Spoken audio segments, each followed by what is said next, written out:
അങ്ങനെ റാഷിന്റെ വീട്ടിൽ ചുമ്മാ ഇരുന്ന് ബോറടിച്ചപ്പോൾ അൽഫിനെ പോയി ഒന്ന് സർപ്രൈസ് ചെയ്താലോ എന്ന് തോന്നി. റാഷിന്റെ വീടിന്ന് ആകെ കുറച്ച് ദൂരെ അൽഫിന്റെ വീട്ടിലേക്ക് ഉണ്ടായിരുന്നുള്ളൂ. ഒന്നും നോക്കിയില്ല, അപ്പൊ തന്നെ സ്കൂട്ടി എടുത്ത് ഇറങ്ങി. അങ്ങനെ അൽഫിന്റെ വീട്ടിലെത്തിയപ്പോൾ അൽഫി ആദ്യം കല്യാണ ആൽബം എടുത്ത് കയ്യിൽ തന്നു കേട്ടോ. ഇത് നമ്മുടെ അൽഫിന്റെ കല്യാണ ആൽബം കേട്ടോ. ഇത് കാണാം.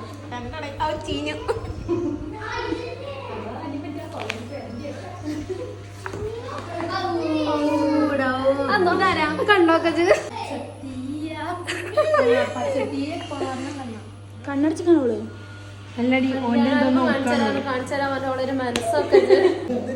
ഓടിക്കേറാണ് പിടിച്ചു അയ്യോ എന്റെ മേത്തേക്ക് ചാടല്ലേ. എന്താ എന്റെ മേത്തേക്ക് ചാടിയതാ? നിങ്ങളിങ്ങനെ മാറല്ലേ.